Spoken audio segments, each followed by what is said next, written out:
Hai, Assalamualaikum. Hari ini saya nak share tentang kawaid dakwah prinsip 3 dan juga prinsip 4. So, apa kita boleh dapat through prinsip 3 dengan prinsip 4 ni? Jom kita go through prinsip 3 dulu.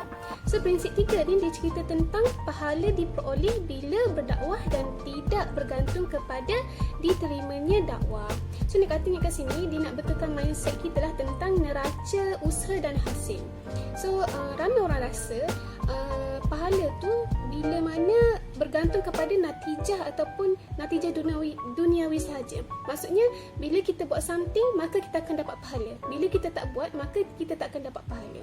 Kalaulah kerja dakwah ni memerlukan hasil, maka mostly Nabi like Nabi Nuh yang berdakwah selama 950 tahun dan hanya memiliki beberapa je madu'u, maka pahalanya sikit lah kalau kita kira based on hasil tu sendiri. Nak cakapnya hasil dakwah ni bukan bergantung kepada usaha kita, tapi segala urusan terimanya hidayah seseorang tu based on apa yang Allah nak bagi kan. Nak katanya tanggungjawab kita ni hanyalah menyampaikan. Diterimanya ataupun tak diterimanya tu lain macam pula, lain kira. Itu antara Allah dan juga hamba tu. So, kita hanya menyampaikan dengan all out. Dalam menyampaikan kita ni tak boleh lah nak tension ke, tak boleh nak depressed, tak boleh nak stress, tak boleh nak macam down kalau orang tak terima dakwah kita. Kenapa? Sebab tugas kita ni hanya menyampaikan dan Allah saja yang mampu beri hidayah. Saya cakap sekali lagi so that kita lagi trust lah apa yang kita buat ni bukan nak tengok hasil. Bila kita dah buat all out, dalam prinsip ketiga ni Allah kata Allah dah haraj dah kita. Haraj ni maksud dia memberi kemaafan dah. Allah dah memaafkan kita dah. Bila mana kita buat dakwah tapi kita tak ada result, kita tak ada hasil, mad'u tak nak dekat kita ke, it's okay. Allah dah tengok dah segala usaha kita. Usaha kita antara kita dengan Allah. Sejauh mana kita struggle, sejauh mana kita nak berbuat tu sendiri. So nak katanya macam keep on berbuat, don't be stressed. Our job is menyampaikan and Allah dah memaafkan kita. So nak ceritalah tentang nature of dakwah. Nature of dakwah ni bila mana first fasa kita buat dakwah, kita buat dan menyampaikan dan memberi dan mengajak kan. Tapi bila kita buat fasa kedua, kita akan melalui fasa kesedihan. Kenapa fasa kesedihan? Maybe boleh jadi fasa kesedihan tu bila mana objek dakwah tolak kita.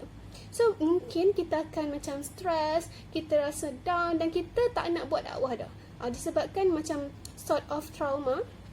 Tapi fasa ketiga, last fasa ni Allah cakap after kita melalui kedua-dua fasa ni, which is fasa buat dakwah dan juga fasa kesedihan, Allah akan hantar pertolongan. Allah akan bagi kita pertolongan. Allah janji pertolongan after what we have been through, what we have been and what we have gone through. So, inilah fasa ketiga. So, kita just buat, Allah ada untuk kita. Kita just menyampaikan. So, kalau masuk prinsip keempat, kawaid dakwah, dia cerita tentang maybe prinsip ketiga ni it's more like suiting our hearts because we just do what we have to do the dakwah, but doesn't mean we can play. We can play dengan dakwah. Dakwah kita tak serius ke. So nak katanya prinsip 4 ni dia cerita tentang wajib ke atas para da'i untuk sampai ke martabat mubalik dan berusaha untuk menyampaikan. Maksudnya apabila kita menyampaikan ni, kita kena make sure apa yang kita sampaikan ni jelas dan nyata. Ni kita panggil al-balagh. Tiada kemaafan and no excuse lah bagi para da'i dalam menyampaikan dengan keadaan cuai. Cuai ni maksudnya macam mana? Bila nak bagi sharing dekat objek dakwah, so kita ada mungkin da'i tu ada tendensi untuk prepare last minute, untuk prepare cikai-cikai je, untuk apa ni, ambil mudah. Oh, ni mad'u je, Allah dah haraj dah, so saya just buat biasa-biasa, saya buat je. Buat kerja last minute ke, tak prepare pun cikai-cikai macam tu. And da'i ni bila nak menyampaikan ni, bila kata sampai ke martabat mubalik dan juga berusaha untuk menyampaikan, madu'u ni sendiri da'i ni sendiri kena sedar dan faham apa yang disampaikan. So kalau dia tak faham, macam mana dia nak sampaikan dekat madu'u kan? Dia sendiri pun tak faham, so tak sampai jugalah dekat madu'u. Dan bila da'i ni menyampaikan, haruslah menyampaikan dengan sampai memberi kesan dekat mad'u. Like macam mana nak memberi kesan tu? Like lafaz kita, lafaz yang lembah lembut, baik maknanya. And bila baik maknanya tu mungkin ada unsur amaran, pahala, balasan, galakan. So semua benda tu if kita ni menyampaikannya ringkas, menyampaikan dengan cara ringkas, boleh jadi je objek dakwah kita ataupun mad'u ni susah nak grab apa yang kita sampaikan sebab terlalu ringkas. Kita rasa kita dah banyak tahu kan, so kita tendensinya untuk meringkaskan. Tapi untuk adik baru, mestilah kita kena sampaikan sampai balagh tu, jelas dan nyata, sampai diorang faham dan berbekas lah. So bila nak cakap, setiap perkataan ni kita kena pilih lah, kena pandai pilih supaya balagh. Balagh ni memberi kesan kepada jiwa. At the same time, we also need pembantu lah. Bila kita buat dakwah, kita tak boleh buat sorang-sorang. Mungkin kita ada je kelemahan-kelemahan kita, tak reti nak menyampaikan ke, ataupun macam mana nak cover bahan ke, ataupun kita perlu support system, and we really need support system. So dekat prinsip 4 ni dia cerita tentang kita pun perlu pembantu dakwah. Dalam kawaid dakwah dia cerita tentang Nabi Musa dengan Nabi Harun lah, bagaimana Nabi Musa ni meminta Harun tu sendiri. Kenapa nak minta Harun tu? Sebabnya mungkin boleh bantu kita lah, apa yang kita flaws, apa yang kita lemah. Pembantu dakwah ni lah akhwat kita yang sama-sama faham yang sama-sama buat tujuh hidup dan sama-sama nak buat dakwah tu sendiri. Mungkin dia ada kelebihan dia dan yang tu kita kurang. Satu lagi, kerja dakwah ni lagi kukuh lah bila kita ada pembantu. Tak adalah kita keseorangan dalam buat dakwah dan rasa macam lemah macam tu kan. Bila nak menyampaikan, kita juga kena guna wasilah yang jelas.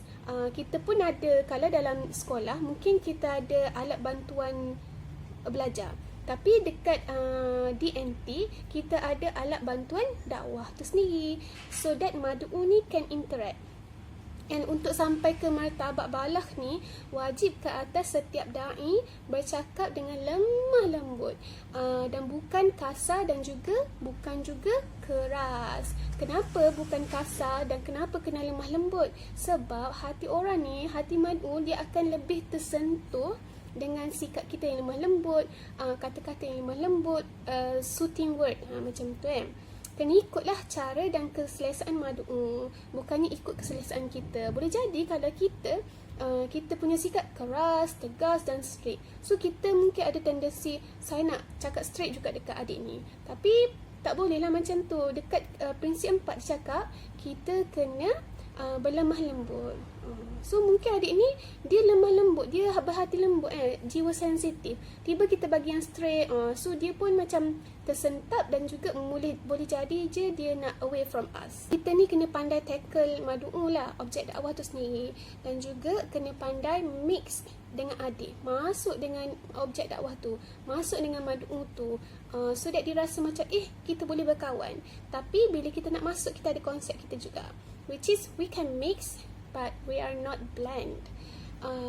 Kenapa saya cakap we can mix but we are not blend? Because kita boleh masuk dengan diorang, tapi at the same time kita kena ada stance Islam. Contoh adik ni suka objek dakwah kita suka shopping, so kita pun ikutlah dia pergi shopping macam tu, sampai solat lewat ke apa. That is, we call it as blend. Tapi kita, bila kita ada stand Islam, kita tahulah macam mana nak kata. Kita tak bila bercakap tak ikut diorang pergi shopping ke sebab makan masa ke, nak tengok kena solat awal waktu. Kita kena stand Islam tu lagi tinggi lah. Prinsip 4 ni ajar kita untuk bersikap lemah lembut dan sampaikan dengan hikmah dan juga nasihat. Hikmah ni one of ni adalah lemah lembut juga. So insyaAllah semoga prinsip 3 dan juga prinsip 4 ni membantu kita semua dalam membuat kerja dakwah.